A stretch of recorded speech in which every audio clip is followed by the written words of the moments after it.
जय श्री राम। वट सावित्री व्रत की पूजा करते समय इसकी कथा को पढ़ना और सुनना बहुत ही ज़रूरी होता है, जिनमें से बहुत से लोगों को कथा नहीं आती है, बहुत लोगों को आती है। तो आज हम इस वीडियो में जानेंगे वट सावित्री व्रत की कथा, जो सबसे पुरानी और प्राचीन कथा है। और इस कथा को बिना पढ़े हमारा जो ये व्रत है वो पूरा नहीं होता है। और इस कथा को वट वृक्ष के नीचे ही पढ़ा जाता है। तो चलिए जान लेते हैं वो कौन सी प्राचीन कथा है। प्राचीन कथा के अनुसार मध्य देश में अश्वपति नाम के धर्मात्मा राजा का राज था। उनकी कोई संतान नहीं थी। संतान प्राप्ति के लिए राजा ने यज्ञ कराया, जिसकी शुभ फल से कुछ समय बाद उन्हें कन्या की प्राप्ति हुई। राजा ने इस कन्या का नाम सावित्री रखा।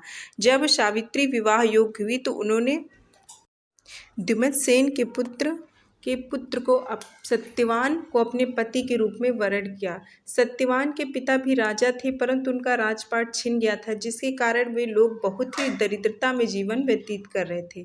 सत्यवान के माता पिता की भी आंखों की रोशनी भी चली गई थी। सत्यवान जंगल से लकड़ी काट कर लाते और उन्हें बेचकर जैसे तैसे अपना गुजारा करते थे, यानी उनकी जो बहुत ही दरिद्रता रूप से उनका जीवन व्यतीत हो रहा था। जब सावित्री और सत्यवान के विवाह की बात चलने लगी, तभी एक दिन नारद मुनि वहां पहुंच गए और सावित्री के पिता राजा अश्वपति को बताया कि सत्यवान अल्पायु है और विवाह के 1 वर्ष बाद ही उनकी मृत्यु हो जाएगी। जिसके बाद सावित्री के पिता ने उन्हें बहुत ही समझाया, लेकिन पिता के कई बार समझाने के प्रयास के बाद ही सावित्री ने अपना फैसला नहीं बदला और आखिर में सावित्री और सत्यवान का विवाह हो गया। इसके बाद सावित्री अपने सास ससुर और पति की सेवा में लग गई। समय धीरे धीरे करके बीतता गया और वह दिन भी आ गया जिसके बारे में नारद मुनि ने बताया था। उस दिन सावित्री भी सत्यवान के साथ वन को गई। वन में सत्यवान लकड़ी काटने के लिए जैसे ही पेड़ पर चढ़ने लगा कि उसके सिर में असहनीय पीड़ा होने लगी और वह सावित्री की गोद में सर रखकर लेट गया।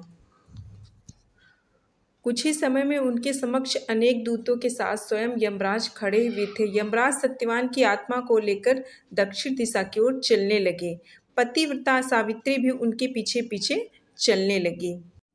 सावित्री को अपने पीछे आते देख यमराज ने कहा, हे पतिव्रता नारी, पृथ्वी तक ही पत्नी अपने पति का साथ देती है, अब तुम वापस लौट जाओ। उनकी इस बात पर सावित्री ने कहा, जहाँ मेरे पति रहेंगे मुझे उनके साथ वहीं रहना है, यही मेरा पत्नी धर्म है। सावित्री के मुंह से यह उत्तर सुनकर यमराज बड़े प्रसन्न हुए और उन्होंने सावित्री से वर मांगने को कहा और बोले, मैं तुम्हें 3 वर देता हूँ, तुम्हारी जो इच्छा हो उनमें से इस 3 वर को मांग लो। तब सावित्री ने सास ससुर के लिए पहले वर में नेत्र ज्योति मांगी और ससुर का खोया हुआ राज्य वापस मांगा और अपने पति सत्यवान से 100 पुत्रों की मां बनने का वर मांगा। तो ये 3 वर सावित्री ने यमराज जी से मांग लिए। सावित्री की यह तीनों वरदान सुनने के बाद यमराज ने उसे आशीर्वाद दिया और कहा, तथास्तु, ऐसा ही होगा। इसके बाद सावित्री फिर उसी वट वृक्ष के पास लौट आई जहाँ सत्यवान मृत पड़ा था। सत्यवान के मृत शरीर में फिर से जीवन का संचार हो गया। इस प्रकार सावित्री ने अपने पतिव्रत के प्रभाव से न केवल अपने पति को फिर से जीवित कराया, बल्कि सास ससुर के नेत्र ज्योति प्रदान करते हुए इनके ससुर का खोया हुआ राज्य फिर से दिलवाया।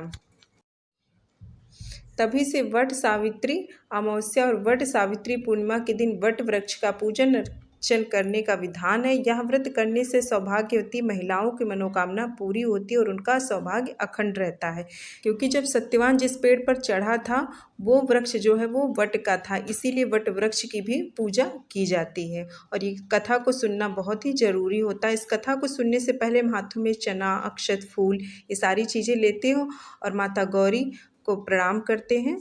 उसके बाद हम इस कथा को सुनते हैं।